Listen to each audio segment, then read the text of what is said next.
찾아주고 바라고 믿고 참아내며 사랑은 영원토록 변함없네. 믿음과 소망과 사랑은 이 세상 끝까지 영원하며 믿음과 소망과 사랑 중에 그 중에 제일 사랑이야. 그 중에 제일 사랑이야.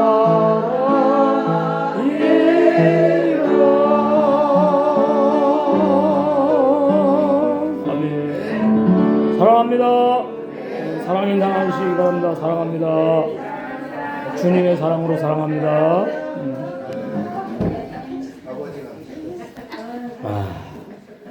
오늘 행복자인 줄로 믿습니다. 오늘 은혜 받을 말씀 마태복음 11장 7절에서 11절까지입니다. 오늘 말씀도 침례 요한의 정체를 확실히 밝혀주는 내용입니다. 침례 요한은 순교자가 아니라는 이 어마어마한 진리, 율법을 정확히 모르면 침례 요한이 자꾸 순교했다 그러는데 율법을 정확히 알게 되면 침례 요한이 광야에 맺히는 소리로 사라지는 사람에 불과하구나. 그것을 우리가 저번 시간에 우리가 배웠죠. 7절 저희가 떠남에 침례 요한의 제자 2명이 떠났어요. 예수님을 만나가지고 오시리가 당신입니까? 우리 침례 요한 선생께서 우리에게 물어보라고 보냈습니다. 그랬어요. 그랬더니 예수님께서 뭐라고 말씀을 하셨는가 하면은 6절에 누구든지 나를 인하여 실족하지 아니하는 자는 복이 있도다. 그러니까 침례 요한은 실족했다는 말씀입니다. 뭐 간단해요. 교리를 믿지 아니하고 진리를 믿게 되면 침례 요한이 실족한 자구나. 그럼 그 실족한 가장 중요한 사건이 있는데 그 사건이 뭔가 하면은 그 헤롯 분봉왕이 자기 동생 제수씨 헤로디아를 후처로 취했어요.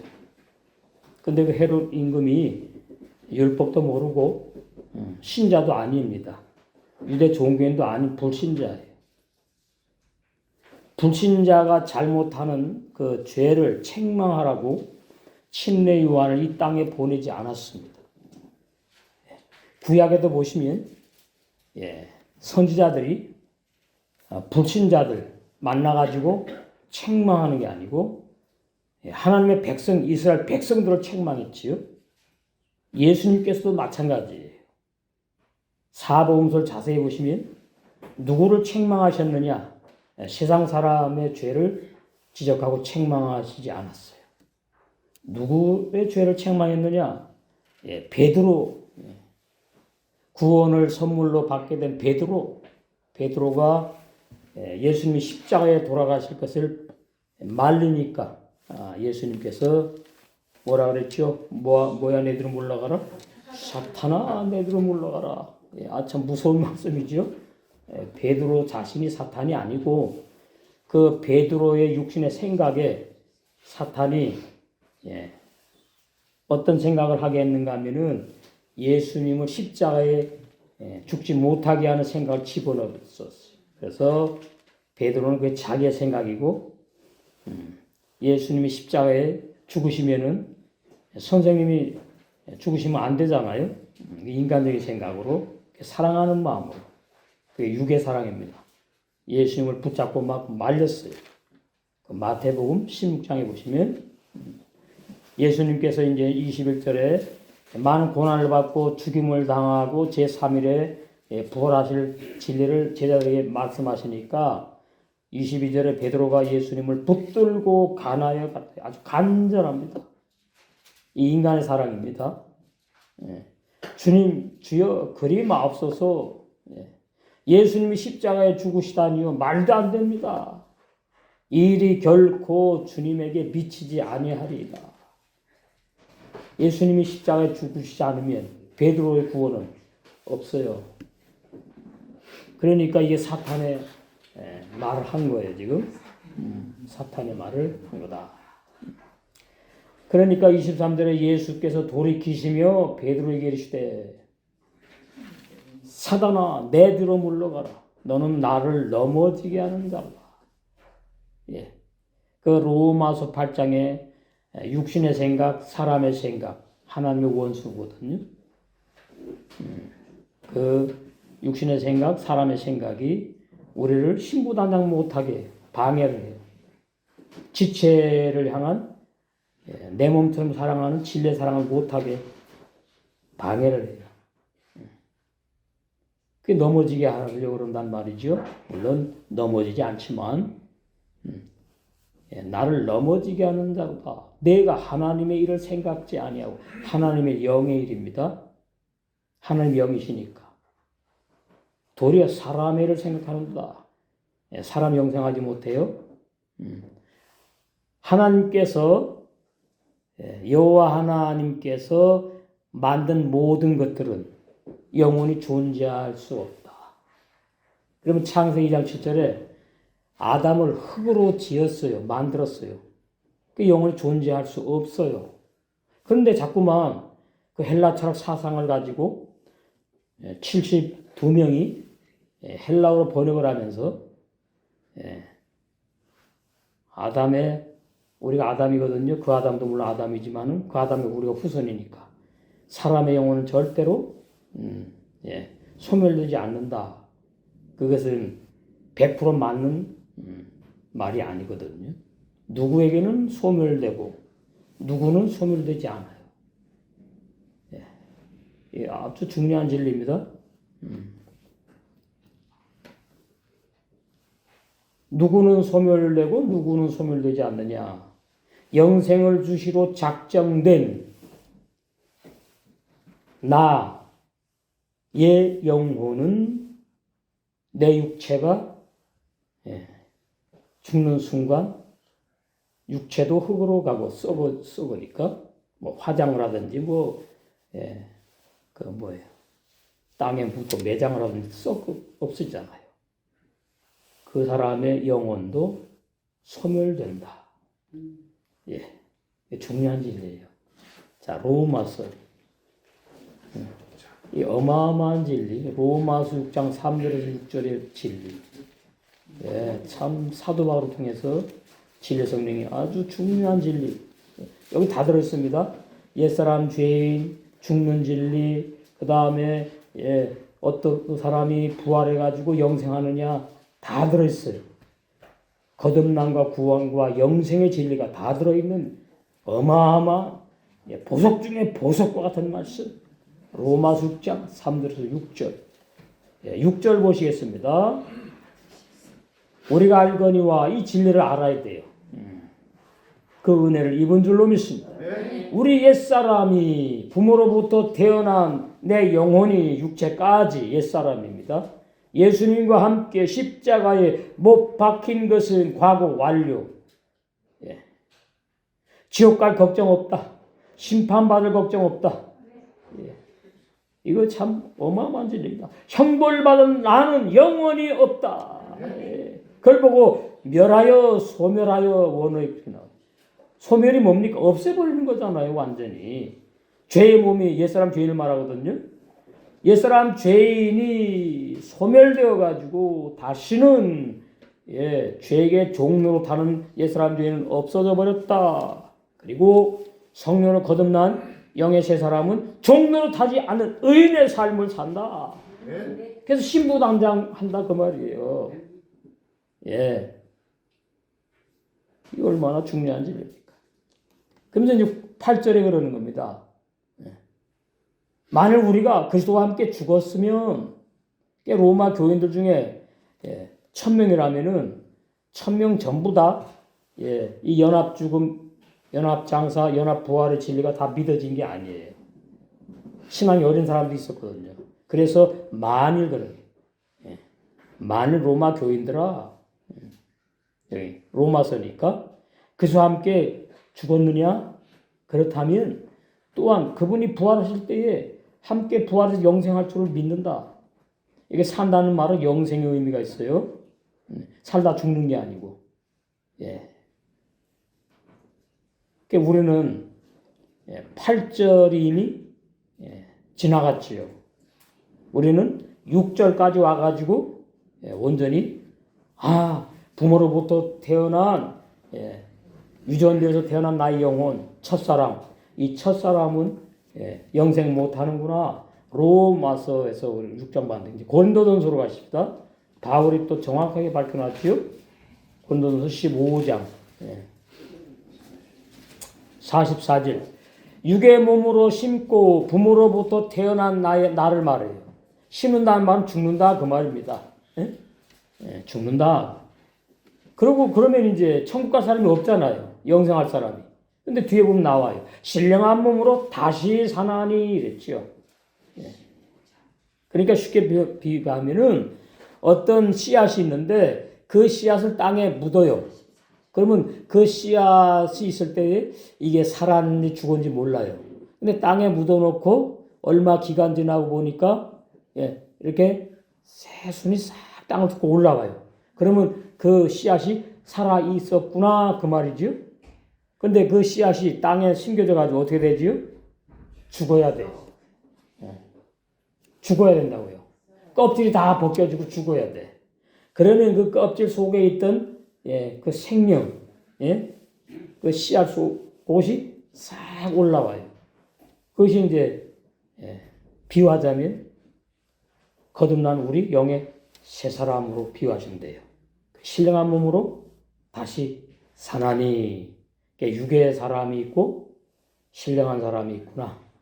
육의 몸이 있고 신령한 몸이 있구나. 신령한 몸이 죄 안 짓고 못 짓고 영생하는 몸이고 육의 몸은 아무리 죄 안 지려고 해도 질 수밖에 없는 연약한 육의 사람이고 그 말이. 그래서 전도서 7장 20절 보시겠어요? 전도서 7장 20절 아주 중요합니다. 너무나 중요한 말씀. 구약 사람들의 신앙이 어떤 신앙이냐를 지금 말해주는 겁니다. 전도서 7장 20절 선을 행하고 죄를 범치 아니한 의인은 세상에 아주 없다. 이 전도서 7장 20절을 신약으로 가지고 와가지고서는 신약에도 막 적용을 하는데 그러면 구원의 진리가 혼란스러워지고 아닌 겁니다. 신약의 의인은 죄 안 짓는 의인이고요. 구약의 의인은 죄를 짓는 의인이에요. 이렇게 달라요. 구약의 의인과 신약의 의인이. 이건 너무나 중요한 진리예요. 율법이 신령하고 의롭고 선하고 거룩하거든요. 그 율법을 정확히 진리의 성령이 계시해 가지고 깨달아서 믿어서 알게 하시면은 이 전도서 7장 20절이 열리는 거예요. 무슨 뜻인지 이 말씀의 의미, 진리가 보인다 그 말이죠. 구약의 사람들은 의인이라고 많이 있는데 선만 행하고 살 수가 없었구나. 거룩하게만 살 수 없었구나. 죄도 범했구나. 왜 그랬을까요? 구약에는 거듭남의 진리가 없고 영원한 죄사함이 없어요. 이게 율법의 놀라운 진리예요. 진승의 피로는 악한 양심을 깨끗한 새 양심으로 못 바꾸나. 그러니까 심히 부패한 마음에 악한 양심이 있는데 그 심히 부패한 마음에 악한 양심 그것 때문에 괴로워하는 거예요. 내가 예수님인데 왜 이렇게 죄를 짓지? 나 이러다 지옥 가는 거 아닌가? 그래가지고 또 해결합니다. 또 죄를 져. 이게 다람쥐 쳇바퀴 돌아. 도루묵시나. 예. 그건 아직까지 죄사함을 못 받았다. 죄사함은 구원의 시작 기초예요. 먼저 죄 용서를 받아야 돼요. 그러면 내가 회개하고 예수님 믿기 전에 진짜 회개하고 예수님 믿었으니까 죄사함 받은 거 아닙니까? 그러면 죄사함 받았으면은 악한 양심이 없어요. 악한 양심에 피를 뿌려가지고 선한 새 양심으로 바뀌어졌어. 다른 양심이야. 죄 안 짓는 양심. 새 마음. 죄 안 짓는 마음. 죄를 짓잖아요. 그러니까 제대로 죄사함을 받은 게 아니지요. 우리는 언제 주님이 우리를 부를지 몰라요. 제가 그래서 이 한빛교회로 우리가 새롭게 와가지고 자꾸 주님께서 기초 진리 좀 자세히 하기를 원하세요. 또 들을 분들이 오시고 하니까. 그래서 전도서 7장 20절 구약의 노아도 의인이요 욥도 의인이요 아브라함도 의인이요 에녹도 의인이요 의인 많아요. 근데 죄를 안 짓고 의인으로만 살았다고요? 아니에요. 죄를 지었어요. 그러면 그 구약의 사람들은 그럼 어떻게 돼요? 구원이? 이건 아주 중요한 진리입니다. 그럼 그 사람들은 선도 행하고 죄를 졌는데 하나님이 선을 얼마나 더 많이 졌느냐? 달아보셔갖고 그래요? 아니죠. 그러면 구약에 이름이 거론된 그 의인들은 그럼 어떻게 되느냐? 죄도 졌는데 죄는 그럼 하나님이 쓱 그냥 봐주시고 천국으로 인도하느냐? 이거 중요한 진리입니다. 히브리서 11장. 이게 아주 어마어마한 진리예요. 히브리서 11장. 구약의 그런 그 의인들은 구원을 어떻게 받느냐 못 받느냐 도대체 죽은 이후에 어떻게 되느냐. 히브리서 11장. 이게 믿음장이라고 그러죠. 믿음장. 믿음은 바라는 것들의 실상이요 보지 못하는 것들의 증거니 구원의 증거로. 약속은 못 받았는데 구원의 증거만 받았다. 그 말입니다. 제 말이 아니고 뒤에 나오죠. 39절에 이 사람들이 구약의 의인들이 다 믿음으로 말미암아 증거만 받았어요. 약속은 예수님입니다. 구약의 예수님이 안 오셨잖아. 증거만 받았어요. 기다려야 돼. 죄사함도 기다리고 구원도 기다리고 영생도 기다려야 돼. 약속을 받지 못하였으니 이게 중요한 진리입니다. 다시 히브리서 11장 앞으로 가셔서 거기 보시면 이제 쭉 나옵니다. 누구부터 이름이 나오죠? 아벨부터 나오지. 4절에 아담은 빠져요. 아담은 전 세계 모든 사람을 말해요. 그래서 빠진 거예요. 전 세계 모든 사람이 아담이라고. 우리가 아담의 후손이지요? DNA가 똑같아요. 그 아담하고 똑같아요. 그래서 아담은 빠지고 이제 아담으로부터 태어난 사람들 구원을 말하는 거예요.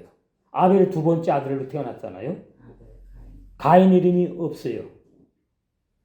구원 없다는 얘기예요. 죄사함 못 받는다. 그러니까 히브리서 11장에 이름이 거론되는 사람들, 이 사람들이 거룩하게 살았고 의인으로 살았는데 죄를 졌어. 그런데 아벨부터 이름이 쭉 거론되는 사람들은 구원을 받게 돼요. 구원을 받게 돼요. 그래서 그 이름을 다 기록하면 성경책이 이만큼 두꺼워져야 되니까 이렇게 지금 말을 했습니다. 11장 뒤에 가서 보시면은 32절에 내가 무슨 말을 더하리요? 구약에 구원받을 의인들 많아. 그거 다 말할 수 없어. 무슨 말을 더하리요? 기드온, 바락, 삼손, 이거 전부 다 있다. 우리 옛날 다 삼손에 그거 다 했으니까. 다윗 어마어마한 죄졌잖아요. 6계명, 7계명 범했잖아요. 10계명 중에. 근데 구원받는다고 나왔다고 여기 지금. 예. 그러니까 뭐라 그러죠? 다윗이 6계명, 7계명 범하고 하나님 앞에 아주 침상이 뜰 정도로 그렇게 눈물 나오나요? 흘릴 수 있나요? 그렇게? 아니죠. 비우지요. 철저하게 회개를 했기 때문에 구원받았다고 말을 하는데 그것은 도의 초보예요. 온전한 진리가 아니에요. 그러면 성경에 나오는 그 죄를 짓고 안 짓고 한 사람들 의인이라고 나오는데 아브라함이 나 이런 죄 졌어요 용서했어요 있어요? 창세기에 없어요. 또 이삭이 살다 보니까 인간이니까 죄를 졌어. 성경에 자세히 기록 안 됐지만 나 이런 죄를 졌는데 용서해 주세요. 그런 내용이 없어. 야곱도 어마어마하게 부족한 내용 많이 나오잖아요. 하나님 앞에 죄 짓는 내용 많이 나오잖아요. 근데 내가 하나님 앞에 이런 죄를 졌습니다. 용서해 주세요. 그런 기도한 적이 있느냐? 없어요. 이건 놀라운 진리예요. 창세기엔 율법을 주지 않았어. 그러니까 십계명을 범했는지 안 범했는지 몰라. 그러니까 십계명을 주기 전에도 죄가 있었지만은 로마서에 보면 나와요. 그 죄를 인정하지 않는다 이렇게 나와. 이 율법이 깊습니다. 다윗과 사무엘과 및 선지자들의 일을 말하려면 내게 시간이 부족하대요. 다 기록할 수 없다. 그렇게 놓고 이제 39절로 갑니다. 이 사람들이 구약의 아벨부터 말라기까지 말라기 선지자도 구원받거든요. 이 사람들이 다 믿음으로 말미암아 증거만 받았다는 뜻이에요. 내가 메시아를 보내가지고 너에게 구원의 은혜를 선물로 줄 거야. 그게 증거예요. 증거. 그래서 구약에는 짐승을 잡아가지고 죄질 때마다 제물로 바쳤잖아요. 근데 아브라함이 그랬나요? 이삭이 그랬나요? 야곱이 그랬나요? 요셉이 그랬나요? 창세기에는 없어요. 이게 비밀이에요. 더 깊은 비밀이 있어. 이게 놀라운 비밀입니다. 창세기 신앙으로 돌아가야 돼요. 율법에서 해방되어가지고. 더 자세한 것은 신앙인지 좀 잘하면. 이 사람들이 다 믿음으로 말미암아 증거만 받았다. 제가 아까 말씀드렸죠. 예수님이 약속의 인물이고 약속이라고. 약속을 받지 못하였으니 나오잖아요. 약속을 받지 못하였으니. 예수님이 그때는 안 태어났잖아. 구약에는. 그 말이에요. 쉽게 표현하면. 그러니까 구약에는 메시아를 보내겠다고 이렇게 많이 예언해 놨잖아요. 그 메시아가 예수님으로 오셨잖아요.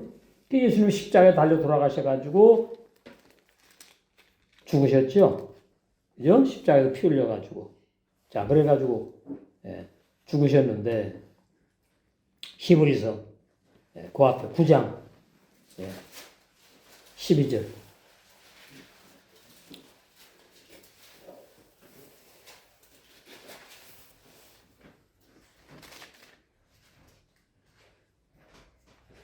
구절부터 보시겠어요? 이 장막은 이제 광야의 성막을 말하는데 거기서 죄사함 받잖아. 짐승을 잡아가지고 피를 흘려서 제물로 바쳐가지고 그거 말하는 겁니다. 짐승을 잡아가지고 죄사함을 선물로 주는 일시적인 죄사함은 현재까지의 비운이 그 말이에요. 비운이 올바른 진리를 알아야 된다. 이에 의지하여 드리는 예물과 제사 섬기는 자로 그 양심상으로 온전케 할 수 없었다. 새 양심으로 바꾸지지 않았다. 그래서 자꾸 죄를 질 수밖에 없었다. 이스라엘 백성이.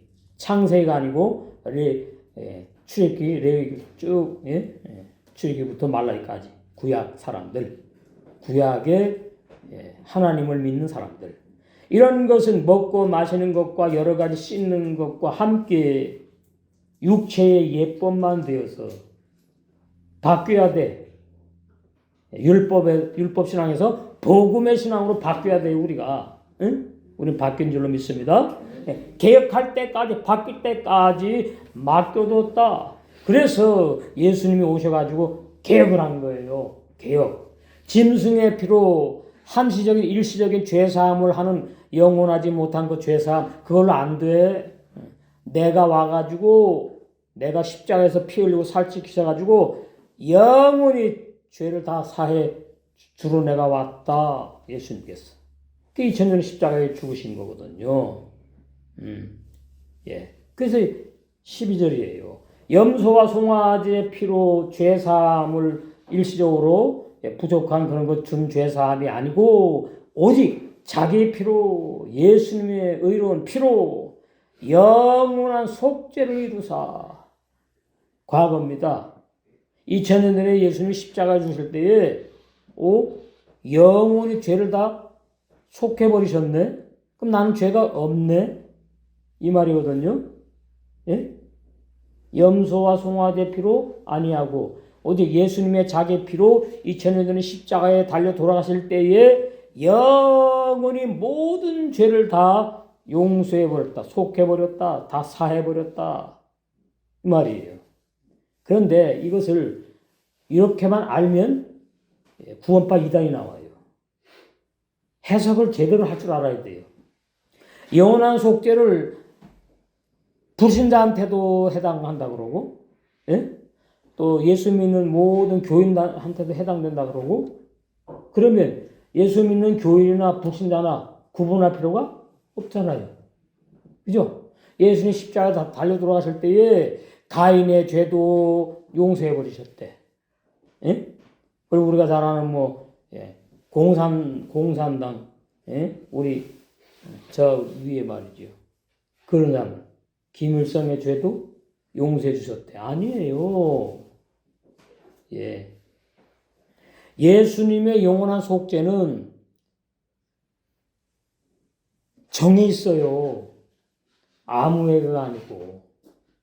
사도행 13장 48절에 영생을 주시기로 작정된 자들에게 한해서만 영원히 모든 죄를 다 속죄하신 거예요. 그래서 일단 죄에서 해방이 돼야 돼. 내 안에 영의 세 사람이 거듭나기 전에 일단 죄에서 해방이 먼저 돼야 돼요. 아, 이게 죄사함의 진리구나. 아, 내 모든 죄를 다 이미 과거, 현재, 미래에 지을 죄까지 다 해결해 버리셨구나. 그럼 이단은 구원파는 뭐라 그럽니까? 죄를 짓고도 다 해결해 주셨으니까 죄를 자꾸 져요? 그래도 돼요? 그거 진리 아니에요. 그래서 로마서 6장 3절에 6절에 제일 알아야 돼요. 죄 있는 옛사람 끝내버리셨다 그 말이에요. 왜 죄 짓는 옛사람이 영원히 속죄를 받아야 되는 사람이에요. 과거, 현재, 미래죄를 자꾸 져요. 옛사람 죄인은. 부모로부터 태어난, 유전되어서 태어난 나의 영혼은 죄를 안 지려고 해도 짓게 돼 있어요. 불신자도 죄 자꾸 지려고 그러는 사람은 특별한 사람이고, 그럼 그건 할 수 없지. 불신자들도 말이죠. 죄 안 짓고, 다 존경받고, 이 땅에서 행복하게 살려고 그러는 거예요. 그런데도, 눈앞에 돈이 그냥 막, 몇십억, 몇 억 내가 줄 테니까 너 말이지 법을 어기고 그렇게 해. 회사 다닐 때. 그러면 거의 다 넘어갑니다. 내가 또 직급을 올려주겠다고. 회장이 사장이 그런단 말이에요. 그러면은 내가 집사인데 내가 장로인데 이거 죄 짓는 건데 해야 되나 말아야 되나 고민하다가 우리 집에 아들 딸로 들어갈 돈도 많고 대학도 보내야 되고 눈 한번 찔끔 감고 그냥 해버리자. 그래서 이제 뭐예요, 그 사람? 네. 나와 이제 회개를 하겠지. 아버지 하나님, 내가 집사인데 장로인데 말이죠. 내가 할 수 없이 우리 가정에 사정 잘 알잖아요. 이 돈 없으면 우리 안 돼요. 아들 딸 다 대학 보내야 되고 장가 미천 다 하면 말을 해야 되고 뭐 어쩌고 하나님 잘 아시잖아요. 용서해 주시옵소서. 용서해 주시옵소서. 몇 번 하는지 모르겠네. 그래서 그건 뭐예요? 용서해 주신 일로 믿습니다. 예수님의 이름으로 회개했습니다. 아멘 이래. 그러면 그게 회개냐? 몰라 이래요. 로마서 6장에 죄 짓는 옛사람 죄인이 소멸되는 진리 모르면 이게 왔다리. 우리는 그럼 어때요? 여러분 죄 안 짓고 삽니까? 그러면 이단이지. 죄 져요. 근데 그걸 뭐라 그러냐? 옛사람 죄인이 죄 짓는다 그러지 않아요. 육신의 생각? 그러니까 로마서 6장이 믿어지고 깨달아지면은 옛사람 이제 거론하지 않아요. 8장으로 넘어가면서 육신의 생각, 그거 하나님 원수다, 그거 부인돼서 죽어야 돼, 이렇게 나가는 거예요. 그것을 사도 바울은 겉사람 후패하나, 예, 거듭난 영의 사람 날마다 새롭게 성장한다, 이렇게. 이걸 모르니까 뭐 옛사람이 겉사람이고 겉사람이 옛사람이고 혼란스러워. 교리가 그래요. 구원의 진리부터 수정해야 된다고. 수정. 제 페이스북 보면은 엄청나게 좀 목사님들이 많이 들어와요. 들어와가지고 한참 머물러 있어. 그거 본다는 얘기입니다. 신학 교리하고는 다른데? 이게 진리 같은데? 맞아. 죄 짓는 그런 구원을 선물로 주셨다? 이거는 뭔가 안 맞는데? 죄 짓는 구원은 온전한 구원이 아니에요. 죄 안 짓는 구원을 선물로 주신 거예요. 근데 그게 안 믿어져. 어떻게 사람이, 죄 짓는 사람 말하는 거 아니거든요? 죄 안 짓는 구원을 선물로 준 사람은 거듭난 영의 새 사람을 말하는 거예요. 부모로부터 유전돼서 태어난 나의 영혼에게 죄 안 짓는 구원을 선물로 줬다는 뜻이 아니요. 예.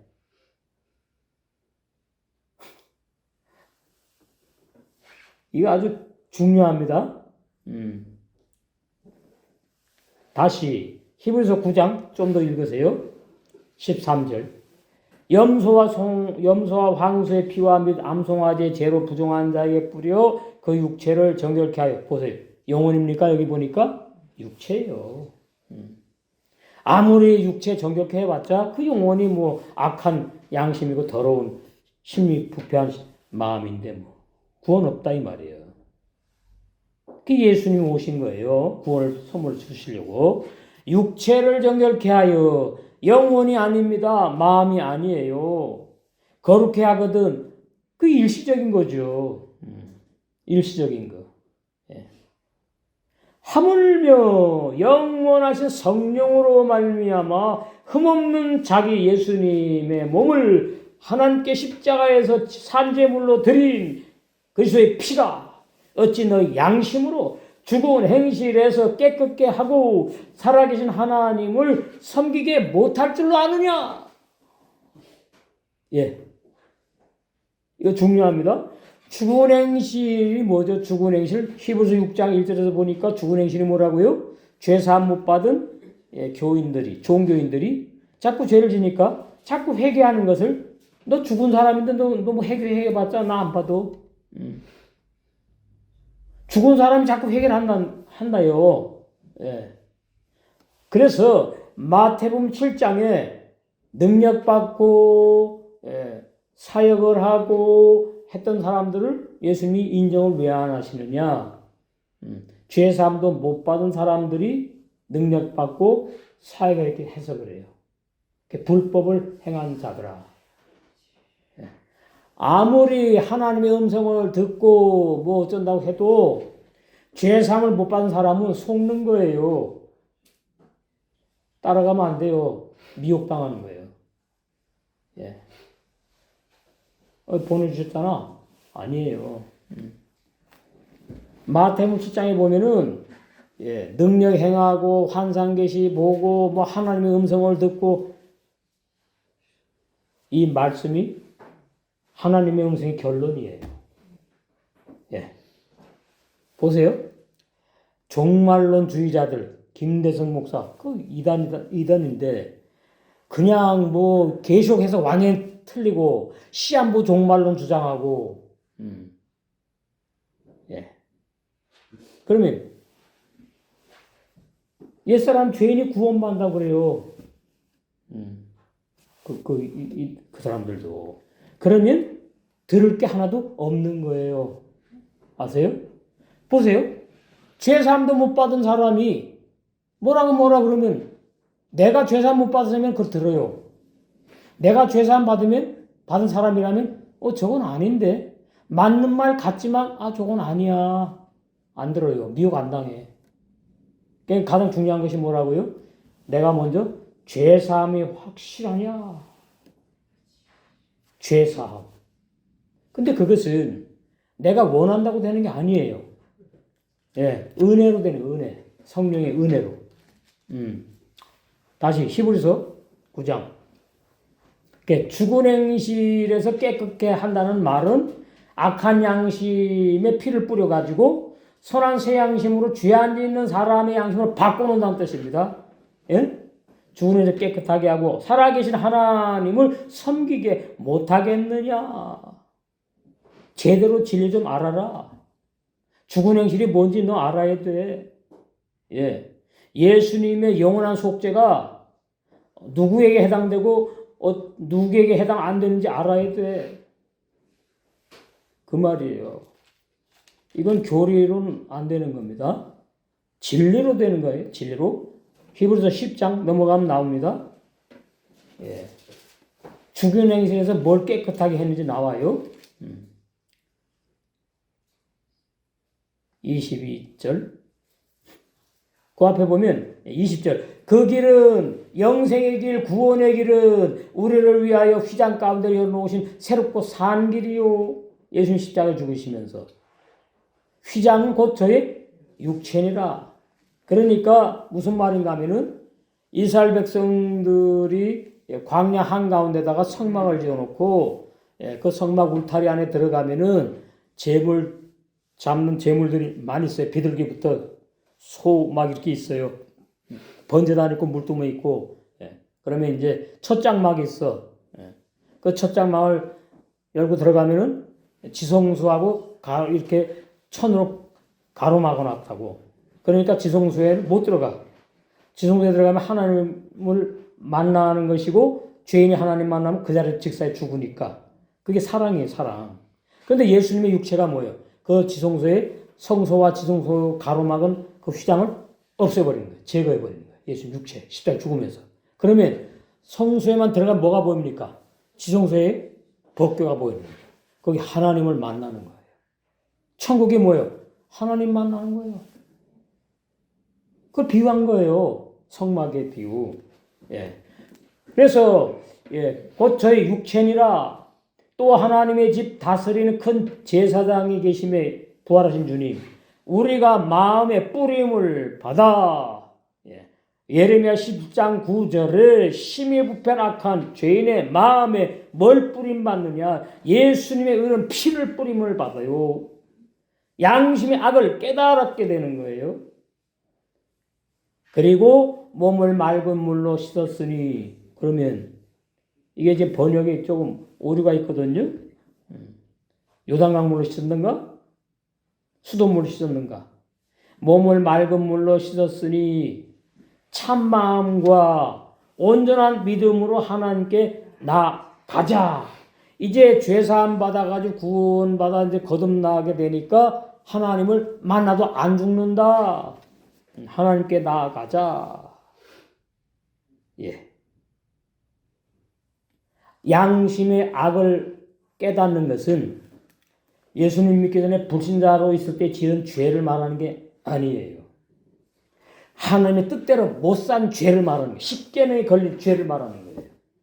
불신자가 양심의 악을 깨닫고 회개하고 예수님이 아닙니다. 나는 구원받았다고 생각했는데 이제 봤더니 잘못 생각해, 잘못 거듭남, 그게 온전한 죄사함도 아니고 참 거듭남도 아니었다는 것을 이제 영생을 주로 작정한 자들에게는 때가 되면은 깨닫게 하시는 걸 말해요. 예. 그래서 자꾸 양심에 걸려. 응? 예. 양심에 걸려요. 그러면 회개를 안 할 수가 없지. 그럼 죽은 행실을 회개한다 그래요. 그런 상태가 지금 아직까지 죄사함을 못 받은 불신자와 같아. 그런데 교인이야, 교인, 좋은 교인이라. 불신자는 십계명 자세히 모르고 안 지켜도 상관없잖아요. 그런데 신자라고 할 때, 교인이라고 할 때는 십계명을 범하면 안 되잖아요. 하나님의 뜻대로 살아야 되잖아요. 근데 안 된다는 말이에요. 그것을 말하는 게 양심의 악을 깨닫는다는 말이, 그것이 로마서 3장 20절에 율법으로는 죄를 깨닫는다고 말씀했어요. 예? 로마서 3장 20절. 이게 하루아침에 되는 건 아닙니다. 자꾸 들으시면 되게 돼 있어요. 예. 그러므로 율법의 행위로가 뭐냐 하니까 양심의 악을 자꾸 깨닫는 은혜를 받은 것이 아니라 내가 죄를 졌구나 해갖고 회개하는 걸 말해요. 율법의 행위. 그러면 갈라디아서 3장 10절에 율법 행위에 속한 자는 저주받는다고 돼 있죠. 전 말씀 얘기하는 거 지금 제 얘기 아니에요. 율법의 행위로 그의 앞에 의롭다 하시면 얻을 육체가 없어. 예. 율법으로는 내가 죄인이구나. 아직 죄사함도 못 받은 죄인이구나. 예. 나 이대로 세상 떠나면 멸망받는구나. 형벌받는구나. 예. 깨닫게 하면은 영생을 주시로 작정된 자기 때문에 깨닫게 하시는 거예요. 그러면 이제 어떻게 합니까? 참 죄사함이 뭐지? 이제 막 찾아. 유튜브도 보고 또 자꾸 찾아요. 예. 이 모임도 갔다가 저 모임도 갔다가 이제 왜? 진짜 죄사함이 뭔지 궁금하니까. 진짜 구원의 진리가, 온전한 구원의 진리가 뭔지 궁금해지니까 찾아요. 여러분 찾아오셨잖아요. 그래서 이게 하나님께서 영생을 주로 작정된 자들을 오늘 저는 그렇게 표현해야지요. 보내준 줄로 믿거든요. 그러니까 계속 듣기만 하시면 제대로 진리의 죄사함 받고 그 다음에 성령으로 영의 새 사람이 태어나서 그 영의 새 사람이 하나님을 위해 살다가 영생하는 놀라운 이 진리를 다 누리게 될 줄로 믿습니다. 로마서 7장 보시고 본문 보시겠어요? 자, 거기 보시면 4절. 그러므로 내 형제들아 너희도 그리스도의 예수님의 몸으로 말미암아 율법에 대하여 죽임을 당하였으니, 로마서 6장에서 예수님과 함께 율법에 죽임 당했다 그 말하는 거예요 지금. 이게 로마서 6장을 이해 못하면 7장 이해 못해요. 7장 이해 못하면 8장 가가지고 헤매게 돼. 그러면 로마서가 어마어마한 죄사함과 구원과 부활 영생의 다 말해놓고 있는데 그거 다 물 건너가게 돼버리는 거예요. 그러면 불법을 행하는 자로 종교생활하다가 멸망받는다는 말이죠. 이거 심각하다는 말이죠. 그래서 우리는 거기에서 다 벗어나게 해주셨고 또 이제 벗어나기 시작하는 분들을 더 벗어나게 해주시려고 우리 이 자리에 보내신 줄로 믿습니다. 이는 다른 이고 죽은 자 가운데 살아나신 예수님, 부활하신 주님에게 시집가서 이 말이에요. 우리가 이제 신부가 되는 거 이제는 음녀가 아니고 우리로 하나님을 위하여 열매를 맺히게 하려 함이니라. 그러니까 하나님을 위해 사는 사람은, 구원받은 사람만 하나님을 위해 살 수 있다 이렇게 되는 거예요. 영의 새 사람. 예? 중요합니다. 그러니까 마태복음 7장의 불신자들은 아니고 종교인들, 결론은 멸망받으니까 다 거기 한 이제 그룹이지만은 그 종교인들은 하나님 위해서 산다고 열심히 종교 생활했는데 성령 열매를 맺은 것이 아니에요. 사망의 열매를 맺었어. 5절 하반절에 나오죠. 우리가 육신에 있을 때에는 율법으로 말미암은 죄의 정욕이 우리 지체 중의 역사, 옛사람 죄일 때에 우리 옛사람 중으로 사망을 위하여 열매를 맺게 하였더니 여긴 누구도 예외가 없습니다. 신학 박사 예외가 없어요. 죄사함 정확히 받은 사람만 거듭나게 되고 성령 열매를 맺게 돼요. 그렇지 않으면 뭐예요? 열심히 종교 생활을 하는데 사망의 열매만 맺어. 그게 불법을 행한 자가 되어가지고 심판받는 거예요. 이제는 바뀌는 거죠. 우리가 얼매었던 것에 대하여 율법에 대하여 죽었으므로 로마서 6장에서 예수님과 함께 죽었으므로 율법에 죽임 당했으므로 십계명 못 지키는 내가 죽임 당했으므로 율법에서 벗어났으니 이대로 믿어야 되죠. 이대로. 율법에서 벗어났는데 왜 또 율법을 범해가지고 죄를 짓는 건 뭐예요? 그건 아직까지 정확한 죄사함을 못 받았다 그 말입니다. 율법에서 벗어났는데도 불구하고 너는 또 죄를 지니까 회개하라 이렇게 되어 있지 않아요. 제가 요즘 와서 더 느끼는 말씀을 말씀대로 믿는 사람이 너무나 적구나. 자기 생각대로 믿어. 그건 진리가 아니에요. 율법에서 벗어났으니 그러면 나는 정말 율법에서 벗어났는가? 이게 있어야 돼요. 그러면 율법에서 벗어난 게 뭐예요, 목사님? 질문해야 할 줄 알아야 돼요. 근데 이게 안 보이니까 질문 못하지. 율법에서 벗어난 자만 구원이거든요. 심각한 건 그래서. 이러므로 우리가 영의 새로운 거 복음으로 거듭나면 복음으로 거듭나고요. 옛사람들이 죽은 건 율법으로 죽는 겁니다. 영의 새로운 거 복음으로 섬길 것이요. 의문의 문과 율법으로 아니할지니라. 이래서 신앙이 쫙 갈라지는 거예요. 이 신앙이 쫙 갈라지면은 오늘 본문에 침례 요한이 어떤 사람인지가 보여요, 이제. 제목이 실족한 율법의 마지막 선자인 침례 요한보다 예수님의 소자인 11 제자들이 더 큰 자들이라는 진리를 말씀하고 있다. 11 제자가 아니고 12 제자인데요. 가능한 제외돼야 되니까. 7절에 저희가 떠나면 예수께서 무리에게 요한에 대하여 말씀하시기 침례 요한을 말해요. 사도 요한이 아니고 너희가 무엇을 보려고 광야에 나갔느냐? 바람에 흔들리는 갈대를 보러 광야에 나갔느냐? 아니지 않느냐? 그 말을 하시려고 그러는 거예요. 그 말씀 하시려고. 원어 구속사 주에 보면은 침례 요한이 감옥에서 예수님께 보낸 2명의 제자, 누가복음 7장 19절에 2명의 제자 나옵니다. 제 말이 아니에요. 2명의 제자가 떠난 후에, 예수님을 떠난 후에 침례 요한에 대하여 예수님께서 무리들과 백성에게 너희가 무엇을 보려고 광야에 나갔느냐고 물으시는 거죠. 과연 그때 여전히 바람에 흔들리는 갈대를 보기 위해서 광야 들판에 나간 것이 아니지 않느냐. 침례 요한 보려고 나간 거 아니냐. 그 말씀이에요. 11장 8절. 그러면 너희가 무엇을 보려고 나갔느냐? 부드러운 옷 입은 사람을 보려고 나갔느냐? 아니지 않느냐. 부드러운 옷을 입은 자들은 왕궁에 있으니까. 침례는 왕이 아니잖아요. 원어 구속사 주에 너희 무리 백성 너희가 무엇을 보려고 광야 들판에 나갔느냐? 화려한 옷, 부드러운 옷을 입은 사람을 보려고 나갔느냐? 화려한 부드러운 옷을 입은 사람은 어디 있다고요? 궁전 왕국에 있다. 그래서 확인시키는 겁니다, 지금. 그 백성과 무리에게 침례 요한 마지막 선지자 구약에서 예언한 그 사람 말 들으려고 너희들 나간 거 아니냐? 그러는 거예요. 9절. 그러면 너희가 어찌하여 나갔더냐? 선자를 보려더냐? 옳다. 침례인이 율법의 마지막 선자잖아요. 내가 너희에게 이르노니 선지자보다도 이게 문제야. 이게 70인의 번역입니다. 나은 자니라. 이거 잘못된 번역이에요.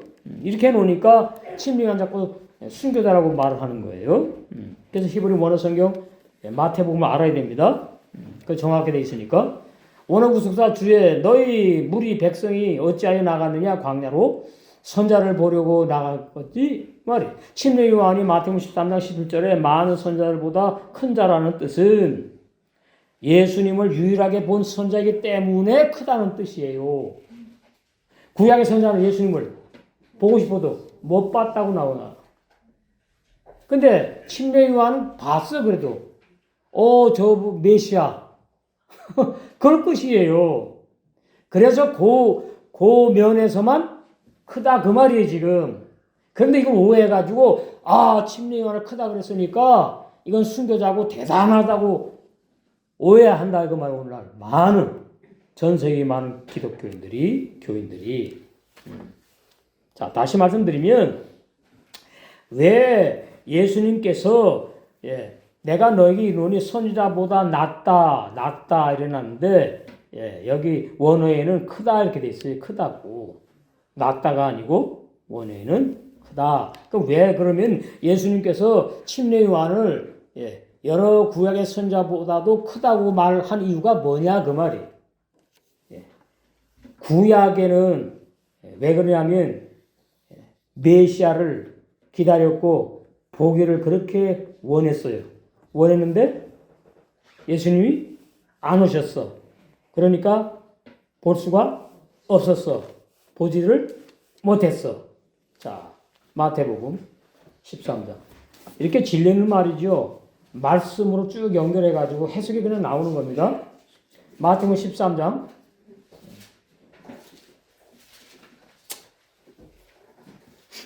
14절 이사야 예언에 저희에게 이루었으니 일렀으되 너희가 듣기는 들어도 깨닫지 못할 것이요 영생을 주시러 작정되지 않았다 그 말입니다. 보기는 보아도 알지 못하리라. 이 백성들의 마음이 완악하여져서 그 귀는 듣기에 둔하고 눈은 감았으니 이게 죄인 상태를 말해요. 죄사함 받은 건 죄인 상태. 이는 눈으로 보고 귀로 듣고 마음으로 깨달아 돌이켜 내게 고침을 받을까 두려워한답니다. 참 희한하지요? 그러니까 예수님을 이단으로 봤거든요. 괴수로. 그게 두려운 거예요.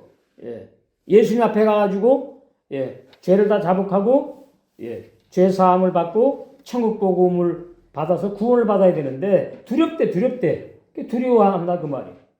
그러나 너희 눈은 봄으로 열한 사도를 말하는 거예요. 이 당시에 너희 눈은 봄으로 너희 귀는 들음으로 복이 있도다. 내가 진실로 너희 이르노니 많은 구약의 선지자와 의인들이 이 말이 아브라함부터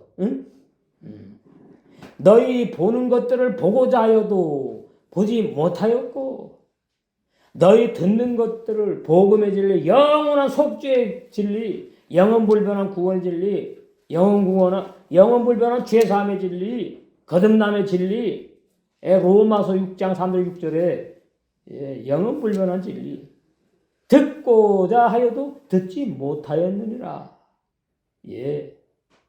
근데 침례 요한은 뭐예요? 보고 봤잖아. 근데 예수님의 복음을 들었어요? 노. 그게 중요한 거예요. 침례 요한은 예수님을 그냥 본 거예요. 자기가 깨달은 게 아니야. 성령께서 예수님이 요단에서 물침례 받고 올라올 때 이분이 메시아구나. 그래서 가지고 나보다 6개월 늦게 태어났는데 메시아네. 그래가지고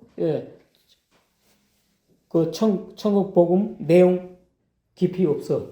그냥 천국에 가까웠으니 회개하라. 그걸 끝이에요. 그걸로. 그래서 광야에 외치는 소리로 사라지는 거예요. 침례 요한. 그래서 예수님이 침례 요한이 감옥에 갇혔다는 소리를 듣고선 등장을 하시오. 그럼 뭔 말인지 아십니까? 나에게 침례 요한 같은 율법이 끝나야지 복음의 사람으로 살 수 있다. 그걸 말씀하는 거예요. 그냥 아무나 예수님으로 산다. 나는 죽고 예수로 살아요? 예수로 같이 죽는 건데. 우리 옛날 다 했지요. 나는 죽고 예수로 사는 그 복음 아니에요. 예수님과 함께 죽고 그리스도로 사는 게 복음이에요.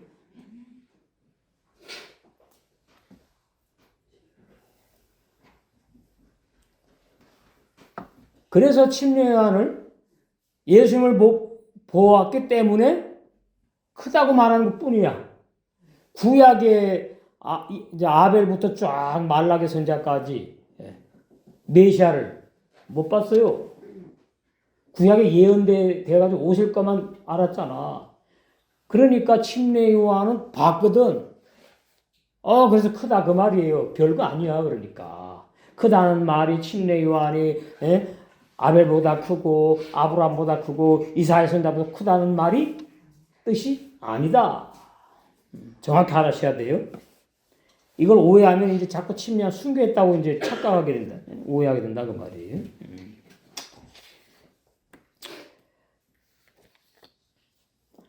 예수님을 유일하게 본 선자예요. 예? 예. 구약 사람 중에서 율법의 마지막 선자로 유일하게 예수님을 본 선자라고. 그것 때문에 크다고 말하는 것 뿐이다. 10절 기록된 바 보라 내가 내 사자를 내 앞에 보내노니 말라기에 나오죠. 이게 이제 엘리야 신령으로 왔다는데 이게 해석 잘해야 됩니다. 그렇지 못하면 이제 불교처럼 윤회설을 주장해야 돼요. 아닙니다. 저가 내 길을 내 앞에 예비하리라 하신 것이 이 사람에 대한 말씀이니라. 예수님이 말라기에 그 말씀을 인용하면서 침례 요한을 지금 말씀합니다. 원옥사 주의 구약 예언의 말씀인 말라기 3장 1절과 4장 5절에 6절에 기록된 대로 구약 엘리야의 혼, 마음 정신의 사역을 11장 마태복음 11장 14절, 마가복음 9장 11장 11절부터 13절 구약 엘리야의 혼의 사역을 이어받아 가지고 침례 요한이 신약의 율법의 마지막 사역을 하게 하신다는 뜻이에요. 예? 침례 요한이 엘리야가 아니고, 예. 그럼 불교 신앙으로 되는 거지. 예. 윤회설을 주장한다. 윤회설 비질리거든요. 그건 뭐지, 그? 무슨 서원? 예루살렘 서원? 그 장로라는 분이 그래요? 목사님도 많이 그렇게 설교합니다. 침례 요한이 엘리야라고. 아니에요. 침례 요한 엘리야 아니에요. 그 사역을 이어받아 가지고 한다는 뜻이에요. 예? 이게 좀 깊은 말씀이에요. 그래서 침례 요한이 신약의 율법의 마지막 사역을 하게 하신다는 뜻으로 율법 10계명을 범한 유대 종교인들에게 먼저 죄사함을 받게 하는 회개의 침례를 주는 율법의 사역의 선지자로 왔다는 뜻이다 그 말이에요. 자, 그러니까 침례 요한이 왜 크다 그랬느냐? 예수님께서 구약의 선지자와 의인들이 예수를 못 봤으니까 그런 의미에서 침례는 봤기 때문에 예수님을 봤기 때문에 그 면에서 크다는 얘기고, 그 다음에 엘리야가 그냥 이렇게 와가지고서는 침례요한을 태어나가지고 침례요한의 사역을 한 게 아니다. 그럼 엘리야가 어디 있다가 왔죠? 알아요? 몰라요. 말도 안 되는 거예요. 예. 엘리야가 구약에 보면은 들림받았다고 번역을 잘못해놨어요. 에녹도 구약에 보면 들림받았다고 번역을 잘못해놨어요. 그러면 엘리야가 어디 있다가 침례요한 태어날 때 침례요한 속으로 쏙 들어갔나? 그럼 침례요한이 그래야죠. 내가 엘리야로 왔다 이래야지. 근데 침례요한은 절대로 자기는 엘리야가 아니래. 엘리야 보지 않았어. 난 침례요한이야. 사명을 이어받은 걸 말하는 사명을. 진리 간단합니다. 알고 나면. 이게 지금 난제요, 난제. 신학자들의 난제. 이게 진짜 엘리야의 영을 받은 건가? 엘리야가 쑥 들어왔는가? 침례요한한테. 그런데 침례요한이 태어나는 그 내용을 보면은 그런 내용 없어요. 네. 그런 내용이 없다고. 그냥 임신했을부터 성령이 충만했고 이렇게 나와요. 엘리야 그 속에 들어갔다 그런 말 없다니까요. 그러니까 그런 비전이 믿으면 안 됩니다. 11절 내가 진실로 너에게 말하노니 여자가 낳은 자 중에 이것도 이제 또 문제야. 세례 요한보다 큰 이가 일어남이 없도다 하니까 여기서 또 뿅 가는 거야 그냥.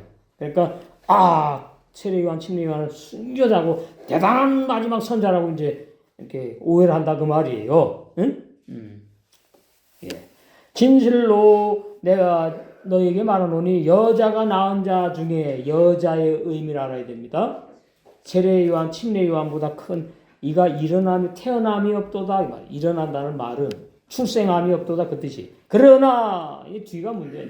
천국에서는 그러나는 뭐지? 앞에 말을 부인하는 거잖아. 뒤집는 거잖아. 그러나 너희들 오해하고 있어. 침례한 순교자가 아니야. 예. 그러나 천국에서는 마태복음은 천국이라고 번역해놨는데 원어성에 보면은 예, 왕국을 말해요. 왕국. 천국이 아니라 왕국. 예? 예. 자, 그러니까 천국 그러면은 광범위하게 우리가 일해야 돼요. 천국 그러면은 천국 그러면은 첫 번째 마태복음에서는 왕국을 말해요. 왕국. 두 번째는 영원 세계를 말해요. 영원 복음 세계. 죽은 다음에 예, 거듭난 영의 제사장이 가서 영생하는 세계를 천국이라고. 그런데 마태복음 왕국복음이거든요. 이거는 이 땅에서 이루어지는 걸 말해요. 죽어서 가는 나라가 아니야. 근데 모르니까 천국이라고 번역해놓으니까 헷갈리는 거지. 이게 70인 헬라 번역 잘못 번역한 거예요. 네? 확실히 알아야 됩니다. 그러면 이 왕국이 뭐냐? 예수님이 왕으로 오셔가지고 먼저 4명, 그 다음에 11 제자들 마음 속에 들어가서 왕노릇하는 걸 말해요. 심령 왕국을 말한다고. 심령 천국. 이것이 이제 이어지면은 다음 시간 나와요. 이어지면은 사도행전 가지고 교회 천국으로 출생을 해. 예, 교회 천국.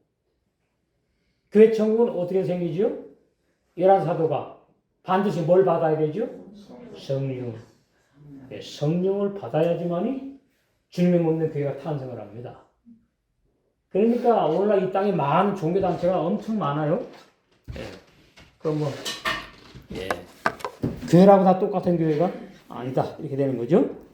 그래서 11절 아멘 진실로 오메르 말하노니 아니 나 라케 너희에게 내가 말한다. 롭다 캄 일어나다 예.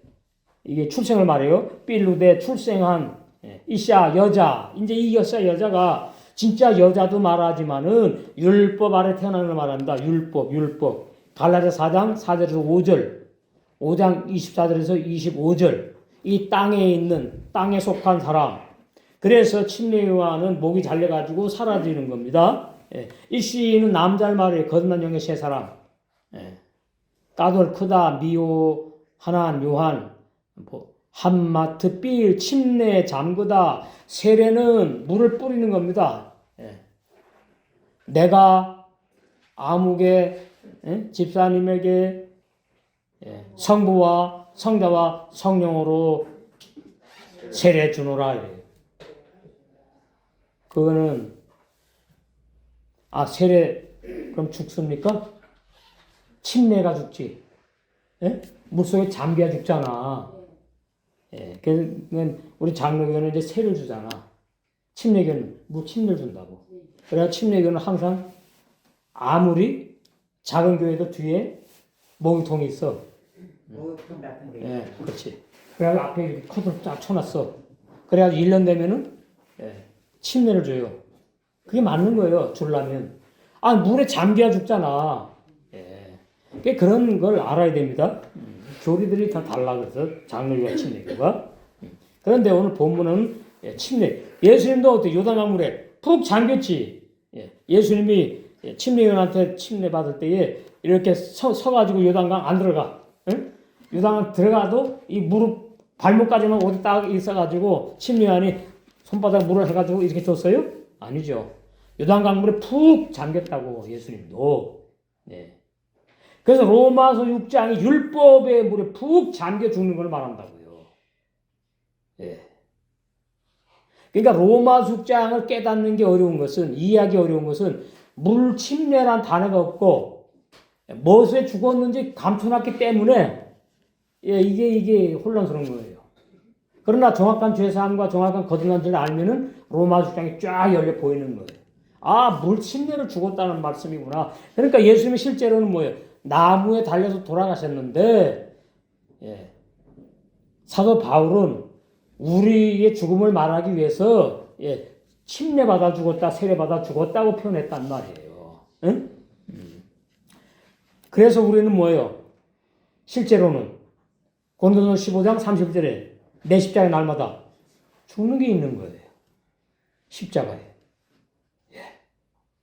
근데 피 안 흘리는 산순교라고. 사람의 생각, 내 생각, 아, 오늘 예배당 가기 싫은데, 아유, 그래도 가야지 하면은 자아가 죽은 거예요. 자아가 어떻게 죽느냐? 간단해. 신경들 짜증나잖아요? 범사에 감사하는 것이 주님이 기뻐하는 것인데, 아, 나는 신경들 짜증나는 거, 이거, 난 몰라. 내 거 아니야. 감사합니다. 할렐루야. 그것이 자아가 죽은 증거다. 자아 죽는 증거 간단해요.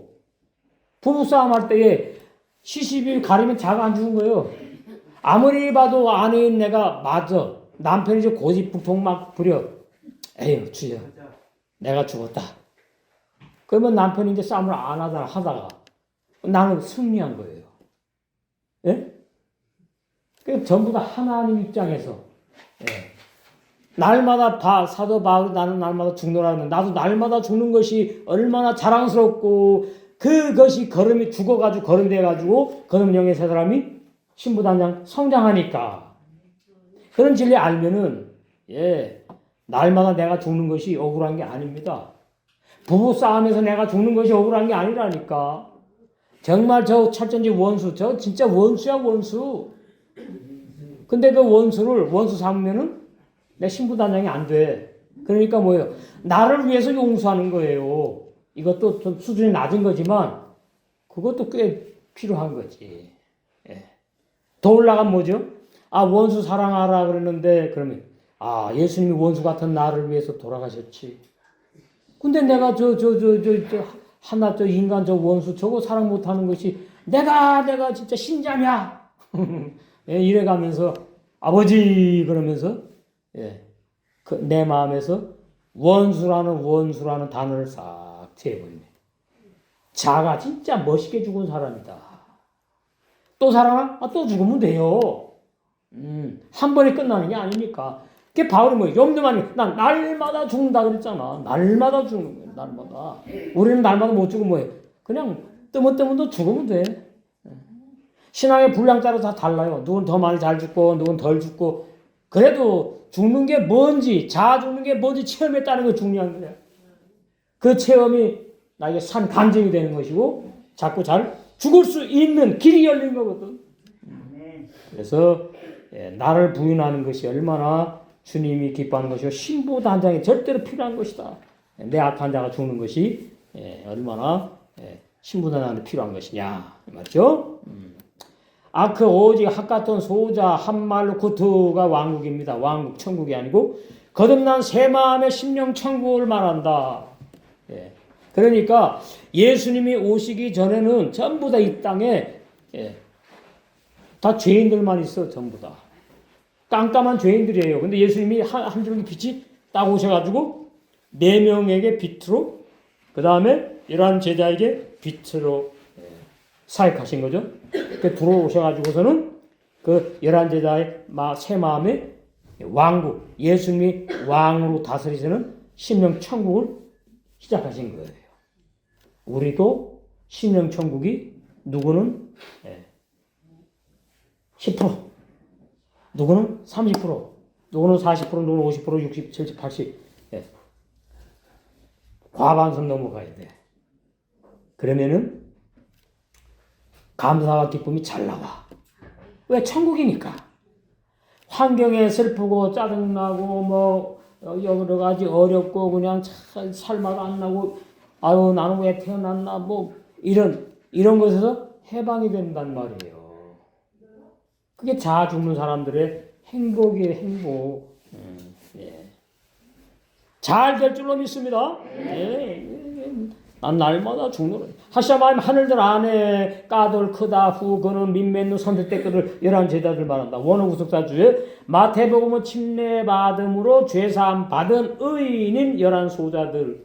요한복음 13장 33절에 소자 나오지요. 그리고 요한복음 13장에 목욕한 자는 깨끗하다. 침례받았다 그 말이에요. 죄사함 받았다 그 말이에요. 그게 의인이다.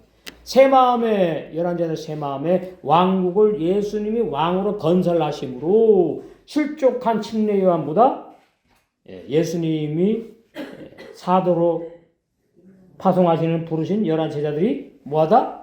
크다는 뜻이 오늘 본문의 말씀이에요. 그럼 우리는 어때요? 우리도 침례요한보다 크지요. 예. 그래서 정말 예수님이 부활하신 주님이 가장 원하시는 아름다운 100%로 완성된 큰 그런 신부로 단장된 혼인잔치에 다 될 줄로 믿습니다.